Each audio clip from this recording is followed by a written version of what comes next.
Saudara yang terkasih di dalam Kristus, saat ini kita bersama-sama akan menerima sabda Tuhan. Dan sebelumnya, mari kita bersatu di dalam doa. Kami bersyukur ya Allah, untuk kehidupan yang Kau berikan kepada kami. Jika pagi hari ini Tuhan akan menyapa kami melalui firman-Mu, biarlah firman-Mu menjadi teladan, semangat dan bahkan kekuatan di dalam kami menjalani kehidupan bersama dengan Tuhan. Terima kasih ya Allah, bersabdalah, karena kami siap untuk mendengarkan. Di dalam Kristus Sang Sumber Sabda yang hidup, kami berdoa. Amin. Saudara yang terkasih di dalam Kristus, firman Tuhan pada minggu pagi hari ini terambil di dalam Injil Markus pasal 3 ayat 20 sampai 35 yang demikian. Kemudian Yesus masuk ke sebuah rumah, maka datanglah orang banyak berkerumun pula, sehingga makan pun mereka tidak dapat. Waktu kaum keluarganya mendengar hal itu, mereka datang hendak mengambil dia, sebab kata mereka, ia tidak waras lagi. Ahli-ahli Taurat yang datang dari Yerusalem berkata, ia kerasukan Beelzebul, dan dengan penghulu setan ia mengusir setan. Maka Yesus memanggil mereka, lalu berkata kepada mereka dalam perumpamaan, bagaimana iblis dapat mengusir iblis? Kalau suatu kerajaan terpecah-pecah, kerajaan itu tidak dapat bertahan. Dan jika suatu rumah tangga terpecah-pecah, rumah tangga itu tidak dapat bertahan. Demikianlah juga kalau iblis berontak melawan dirinya sendiri, dan kalau ia terbagi-bagi, ia tidak dapat bertahan, melainkan sudahlah tiba kesudahannya. Tetapi tidak seorang pun dapat memasuki rumah seorang yang kuat untuk merampas harta bendanya, apabila tidak diikatnya dahulu orang kuat itu. Sesudah itu barulah dapat ia merampok rumah itu. Aku berkata kepadamu, sesungguhnya semua dosa dan hujat anak-anak manusia akan diampuni, ya, semua hujat yang mereka ucapkan. Tetapi apabila seorang penghujat Roh Kudus, ia tidak dapat ampun selama-lamanya, melainkan bersalah karena dosa, karena perbuatan dosa kekal. Ia berkata demikian karena mereka berkata bahwa ia kerasukan roh jahat. Lalu datanglah ibu dan saudara-saudara Yesus. Sementara mereka berdiri di luar, mereka menyuruh orang memanggil dia. Ada orang banyak duduk mengelilingi dia. Mereka berkata kepadanya, lihat, ibu dan saudara-saudaraku ada di luar dan berusaha menemui engkau. Jawab Yesus kepada mereka, siapa ibuku dan siapa saudara-saudaraku?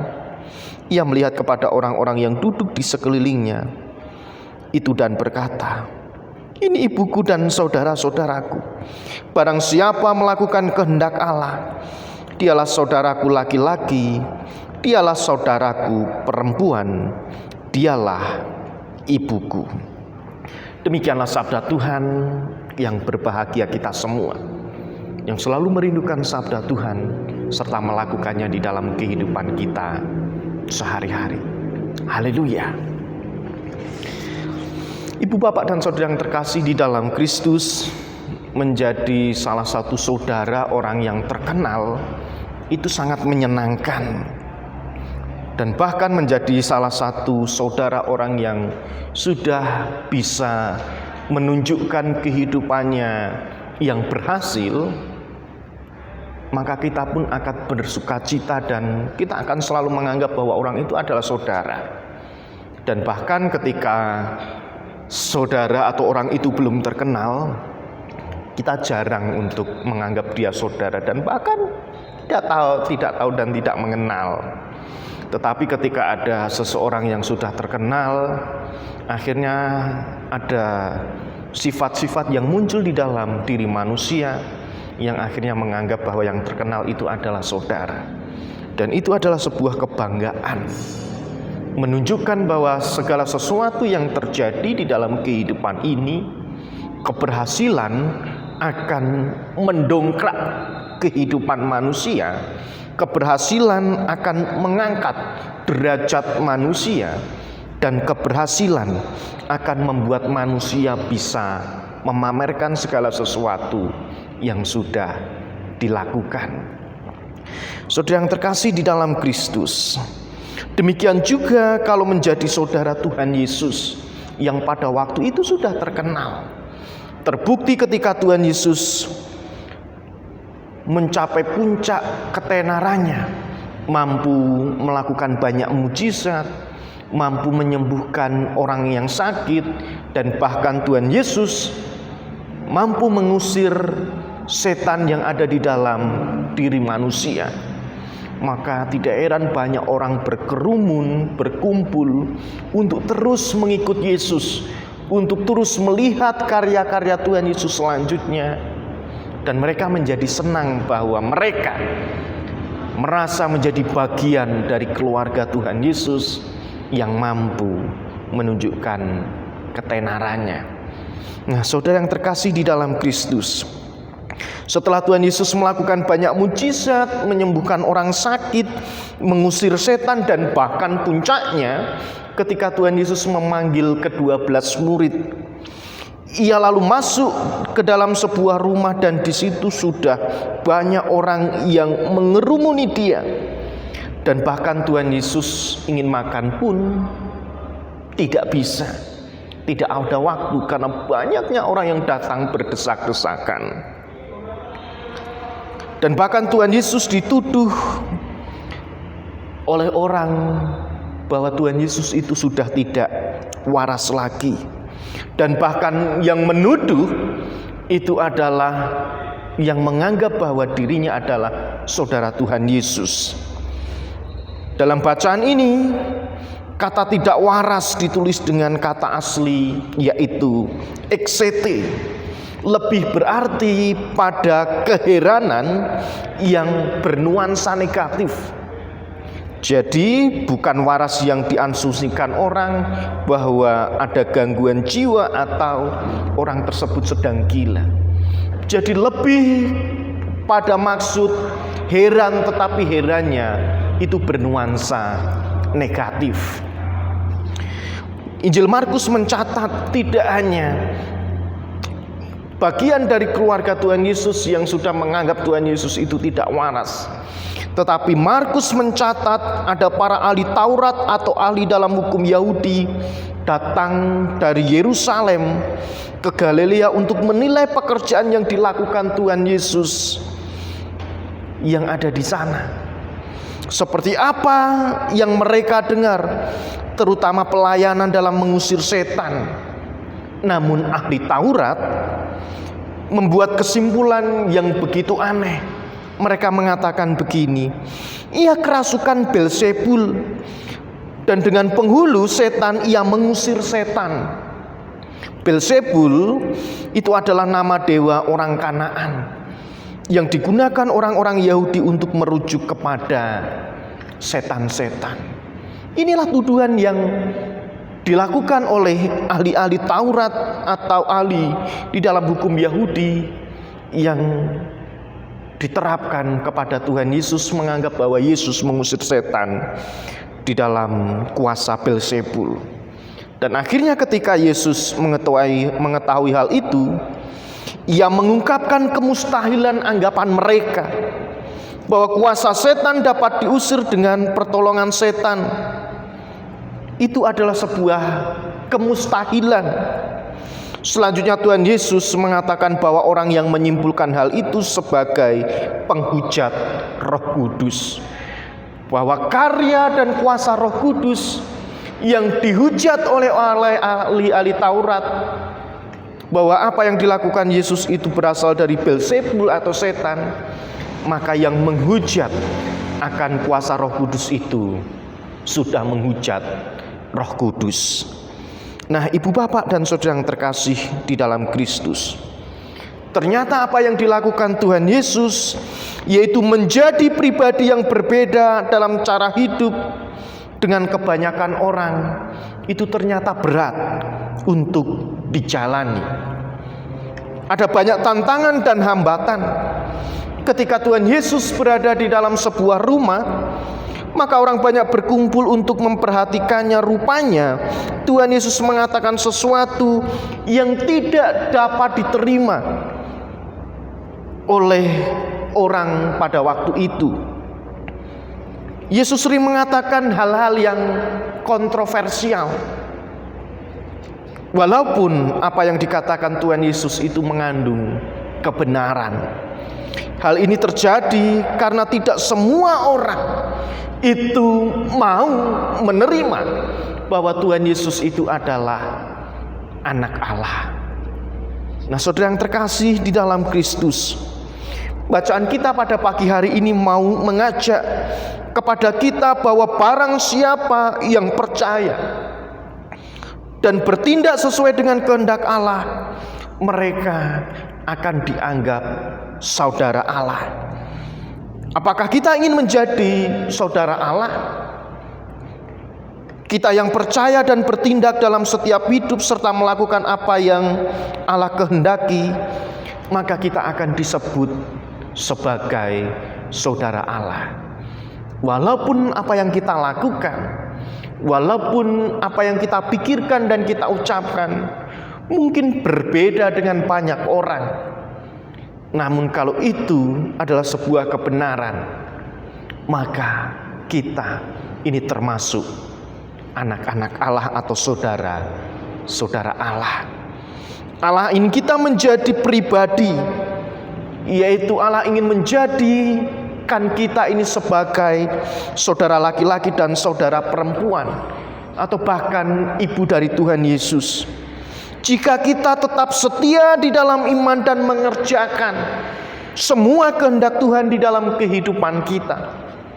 Oleh sebab itu, barang siapa menjadi saudara Allah dan tetap percaya penuh kepada Allah di dalam situasi dan peristiwa yang diperkenankan Allah hadir di dalam kehidupan kita, baik suka maupun duka, maka Allah tetap akan menolong. Walaupun itu terjadi penolakan, akan terjadi perbedaan yang mungkin akan membuat hidup kita terancam, seperti apa yang dialami Tuhan Yesus.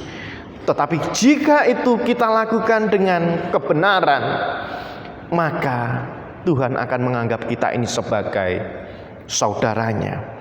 Nah, ibu bapak dan saudara yang terkasih di dalam Kristus, menjadi pribadi yang berbeda, yang mau melakukan sebuah kebenaran, walaupun akan dianggap orang lain berbeda, walaupun akan dianggap orang lain tidak waras, dan bahkan akan dianggap oleh orang lain bahwa segala sesuatu yang kita perbuat, yang kita lakukan itu mungkin mereka menganggapnya berasal dari Beelzebul atau setan.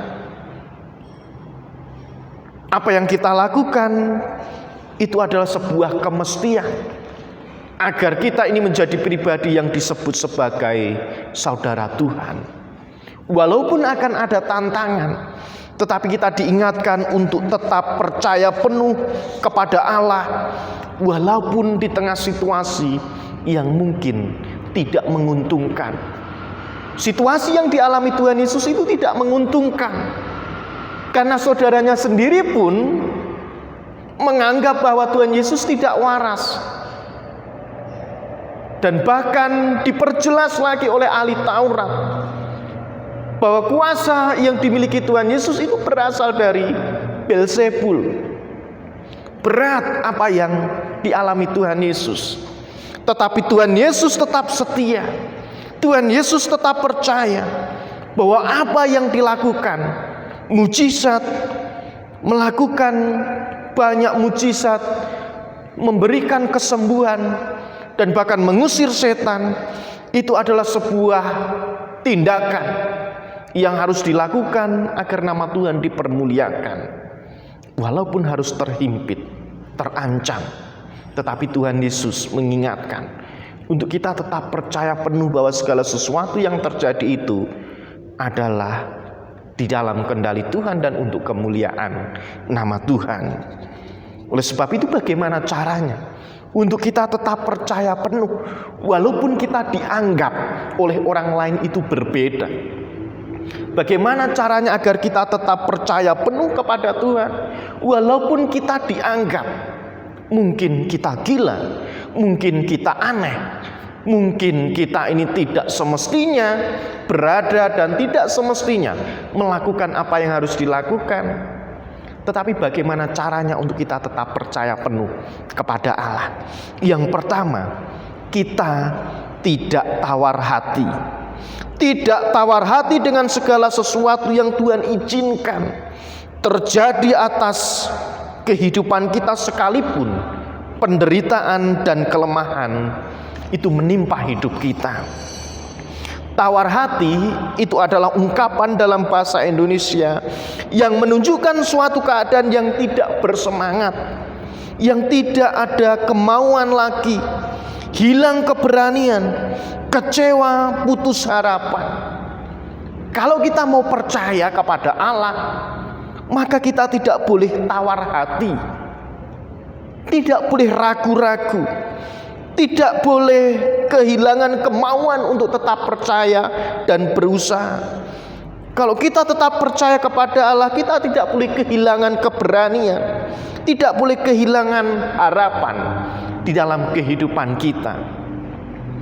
Percaya penuh kepada Allah itu artinya menyerahkan segala sesuatu yang kita alami hanya kepada Tuhan.